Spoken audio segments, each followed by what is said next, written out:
22 sampai 25.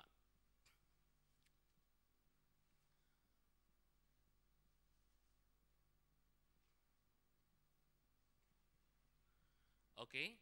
Nah, saya bacakan ayat yang genap, Bapak Ibu Saudara bacakan yang ganjil, 22 sampai 25. 22 mulai. Musa menyuruh orang Israel berangkat dari Laut Teberau, lalu mereka pergi ke padang gurun Syur. 3 hari lamanya mereka berjalan di padang gurun dengan tidak mendapat air.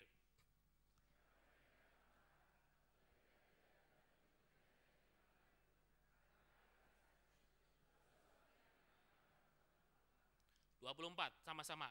Lalu bersungut-sungutlah bangsa itu kepada Musa, kata mereka, apakah yang akan kami minum? 25 bersama lagi. Musa berseru-seru kepada Tuhan, dan Tuhan menunjukkan kepadanya sepotong kayu. Musa melemparkan kayu itu ke dalam air, lalu air itu menjadi manis. Di sanalah diberikan Tuhan ketetapan-ketetapan dan peraturan-peraturan kepada mereka, dan di sanalah Tuhan mencoba mereka. Alkitab berkata, bangsa Israel itu berangkat dari Laut Teberau. Ya, sekarang kita kembali sedikit belajar tentang sejarah. Jadi bangsa Israel baru berangkat dari Laut Teberau.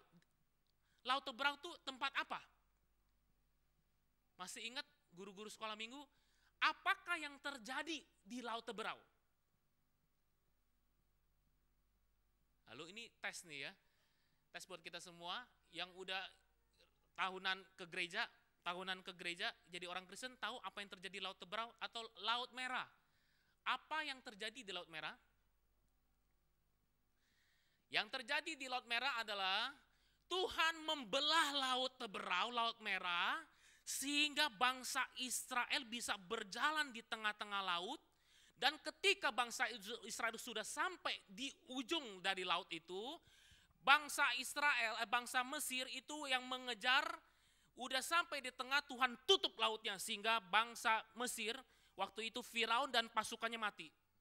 Jadi bangsa Israel disuruh jalan barusan dari Laut Teberau. Artinya apa? Barusan saja bangsa Israel melihat satu mujizat yang tidak pernah terjadi di dalam sejarah manusia, yaitu bahwa Tuhan membelah laut sehingga satu bangsa yang kiraan 1 juta orang, bangsa Israel itu waktu itu 1 juta orang bisa jalan di tengah-tengah laut. Bayangkan ya, saya ngebayangkan mungkin waktu Tuhan membelah Laut Teberau itu, di situ kita sambil jalan masih sambil bisa lihat karang-karang, sambil jalan kaki masih terpenuhi dengan pasir-pasir di lautan itu. Ya, nah dari Laut Teberau sampai mereka jalan nih di daerah Mara itu baru berapa hari? Coba lihat Bapak Ibu Saudara, baru berapa hari? Dari sejak mereka di Laut Teberau sampai mereka bersungut-sungut di daerah Mara itu berapa hari? Cuma 3 hari. Baru lihat mujizat Tuhan. Baru lihat mujizat Tuhan yang luar biasa. Bahkan bangsa-bangsa yang lain pun gemetar ketika tahu ada Tuhan Israel yang luar biasa. Baru 3 hari. Bangsa Israel jalan 3 hari. Bawa air pasti. Jalan 3 hari di padang gurun gak dapat air. Yang ada airnya pahit. Nah, mulai mereka bersungut-sungut, mulai protes, mulai marah. Jadi saudara belajar apa dari sini? Mujizat ternyata tidak membuat orang selalu semakin beriman kepada Tuhan. Kenyataan baru 3 hari loh. Mereka lihat mujizat Tuhan. Tapi waktu mereka mengalami kesulitan, mereka mulai bersungut-sungut. Mereka marahin si Musa. Kenapa kamu bawa pimpin kami ke sini? Apa yang Musa lakukan? Musa berseru-seru, Tuhan yang suruh saya pimpin bangsa Israel. Sekarang mereka nggak ada air Tuhan. Kita lihat lagi, sekarang Keluaran 17. Nah mereka dari Laut Teberau sampai ke Mara, Tuhan terus bukain, ada air jalan keluar. Nah baru berapa bulan, kejadian lagi. Keluaran 17 ayat 1 sampai ke 4. Saya bacakan ganjil, Bapak Ibu Saudara baca genap. Kemudian berangkatlah segenap jemaat Israel dari padang gurun Sin, berjalan dari tempat persinggahan ke tempat persinggahan sesuai dengan titah Tuhan. Lalu berkemahlah mereka di Rafidim, tetapi di sana tidak ada air untuk diminum bangsa itu. Ayat 2.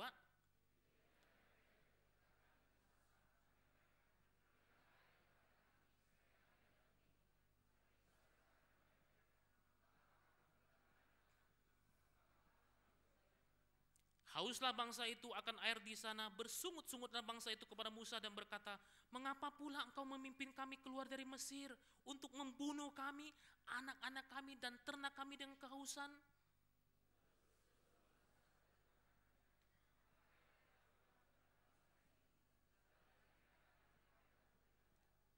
Bapak Ibu Saudara lihat, baru aja lah dari Laut Teberau 3 hari kemudian ketika mereka berjalan padang gurun nggak dapat air, ada air yang pahit, mereka mulai protes, mereka mulai bersungut-sungut, mereka lupa.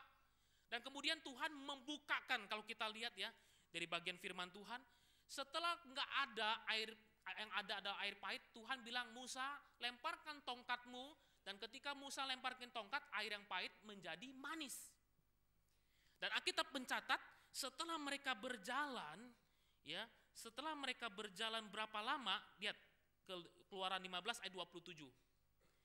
Sesudah itu sampailah mereka di Elim, di sana ada 12 mata air dan 70 pohon korma, lalu berkemalah mereka di sana tepi air itu.